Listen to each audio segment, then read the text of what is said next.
Nu ką, sveiki gyvi. Šiandien bus apžvalga tokio ginklo Iwata VS 400, antroji karta. Šiek tiek, kaip tas sako, dizainas labai daug nepasikeitęs. Šiek tiek reguliatorių kampai pakeisti. Geriau išlygiuotas karūna galvutės atžvilgių. Reguliatoriai daug sukiuosi minkščiau negu prieš tai esančiam pulverizatoriui.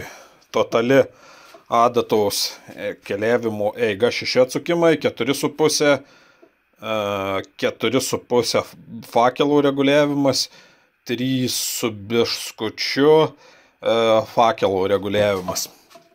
Tai pagrindė tokie pakeitimai, šiek tiek bakelis forma šiek tiek pasikeitus, tačiau adapterukas eina absoliučiai tas pats. Aš pagrindę naudosiu su PPS. Tai ką, esu toks didesnis Iwatos, pavadikim, fanas.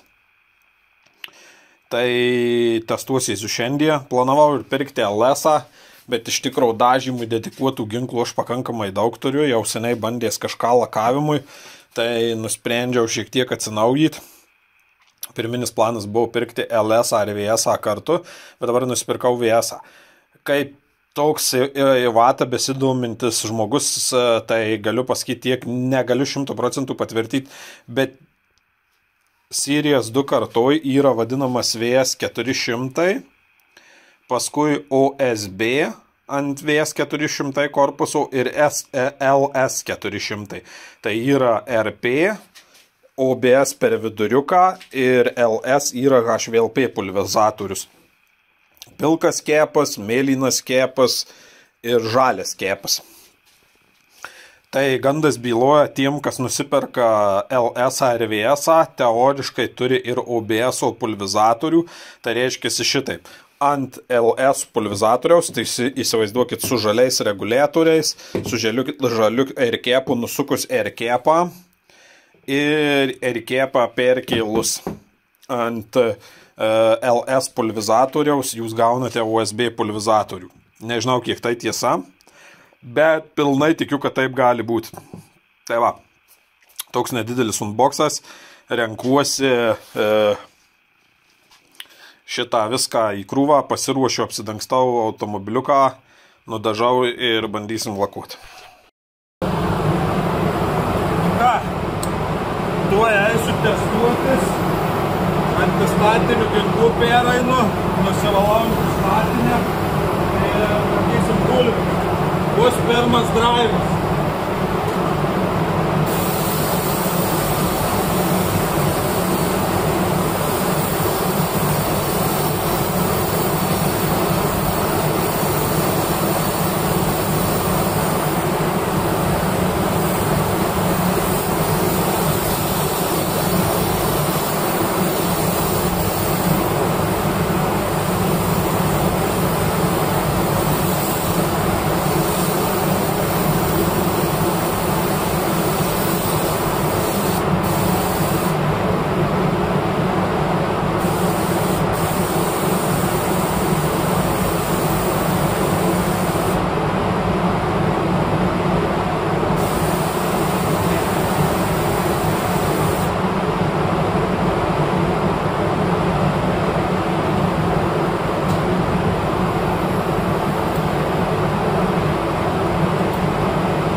Name reikėdavo fakelą mažinti, šitame traktuojasi, kad nereikia mažinti arba mažinti labai nedaug.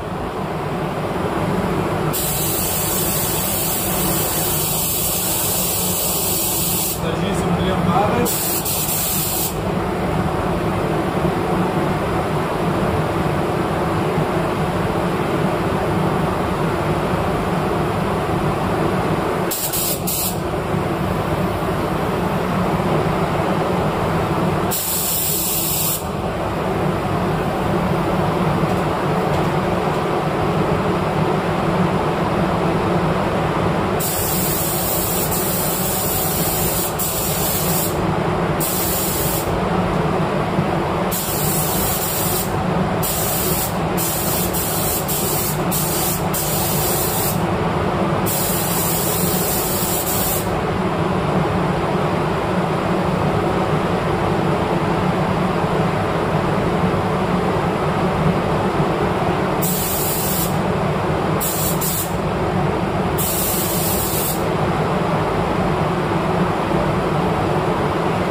antras sluoksnis. Pirmą sluoksnį mečiau mizerniau, čia biskį yra pora nelygumų, nes pagrindė tvarkoma yra dėl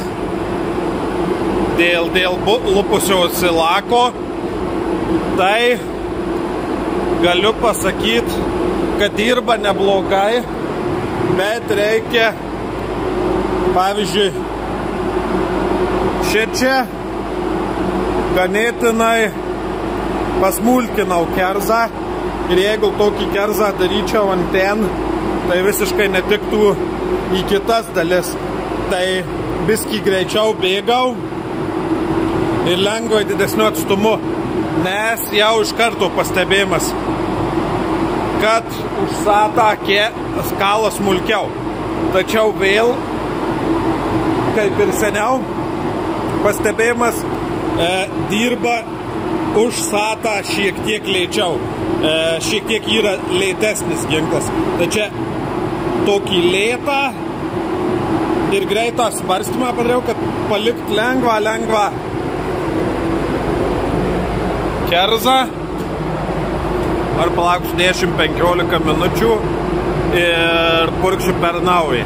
Čia, kad daugmaž paskui atitiktų tą Volkswageninį, nes jau ant veidrodėlio pamačiau grinai kaip į vatą daro, labai smulkiai smulkina. Kai kur gal tą ten net biskį ir nedapučiau, bet tai nieko, riebesnį kalsiu. Antras sluoksnį, nes šiek tiek vis tiek pulvikas kitas, tai jau reikia galvoj turėti tai, kad biskį prisišaudyti prie ginklo elgsenos.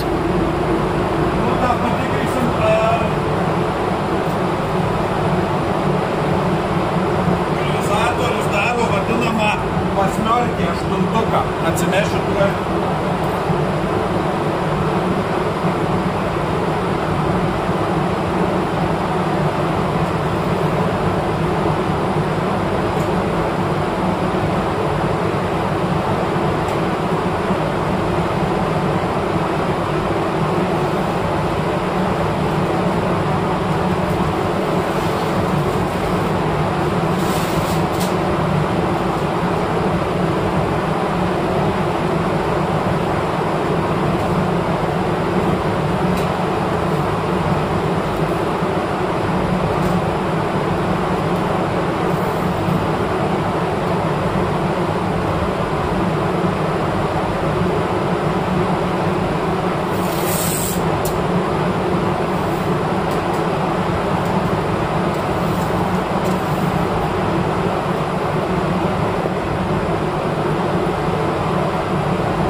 Fakelas šlapėja lygiai, nesimato to vadinamo įdubimo ir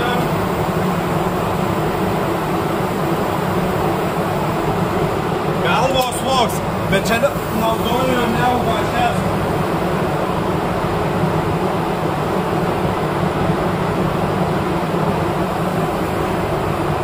Čia naudoju, pabrėžiu, neugašesinį laką, tai kaip mato, čia drėksta lankas šiek tiek, centras matosi, kad atsilieka, tai galvos vos yra.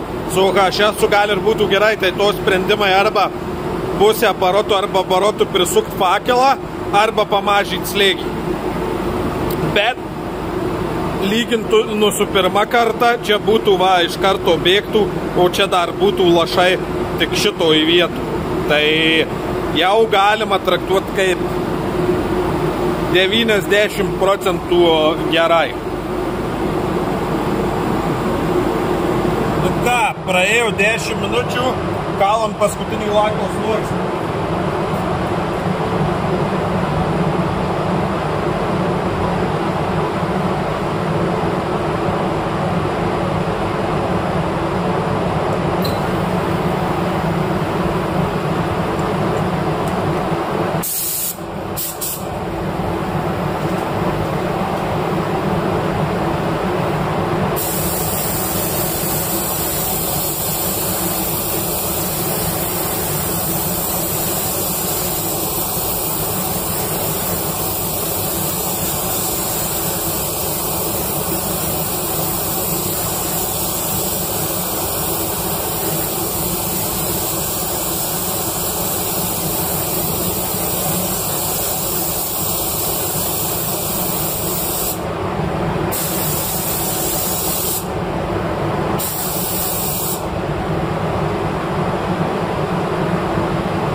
Smulkina žiauriai smulkiai.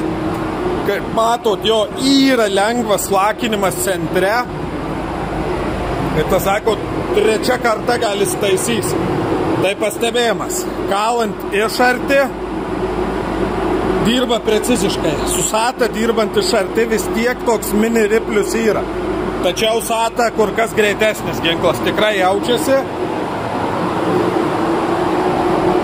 O čia smulkinimas yra nepriekaištingas. Jeigu būčiau kalęs iš arti, tai čia būčiau turėjęs problemų. Gerai, kad pirmą užsisodinau biskį skysčiau. Tai dabar turim tą tokį, kažkas atitikmenį Volkswagenui. Vienas dramblys blemba įsileido. O tai viskas visumoj gerai. Tai pulvizatorius yra tikrai kokybiškas, kokybiškesnis net už VS-ą. Sakykime, praktiškai jaučiasi, kad jokio didelio dailinimo nereikia.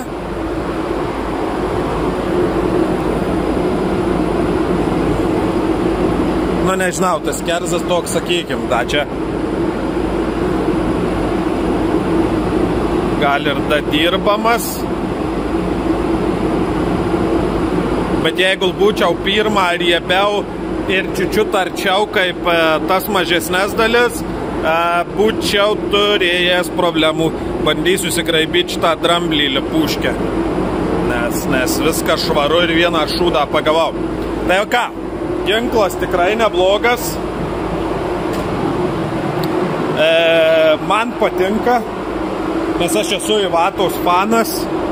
Sakykime, ypač tokį frazę panaudosiu, jeigu būnu pervargęs ar panašiai, jaučiu, kad neturiu staigumo, reakcijos ir panašiai, man čia yra superinis ginklas. Ir pavyzdžiui, toks dalykas net, japonų toks dažytojas sakė, jo tėvas dažės, jo tėvas senatvėj dabar pasiima pulvizatorius, nu ir jis su satane susidirba vien tik dėl to, kad eina suprasti, yra senesnio amžiaus žmogus ir dėl jo, kaip tas sako, jau judesių greičio, automatiškai dinamikos, jau sata jam yra per greitas ir reikia kovoti. O šitas ginklas, jis pasižymi lėtumo. Ir aišku, jeigu padidinsi greitį, tu automatiškai padidinsi greitį ir kaip tas sako, atstumą tu turėsi labiau vokišką kerzą.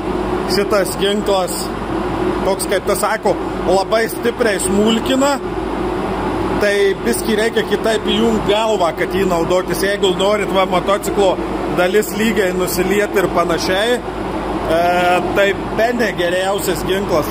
Aišku, ir pirmą kartą šitai plakavo, tikrai bėdų neturėjau, išskyrus, kad ginklą reikėdavo dasivest, dasireguliuoti, čia praktiškai nereikia. Jau tikrai jaučiu ant to. Tai va, šiandien video tiek, dėkui, iki.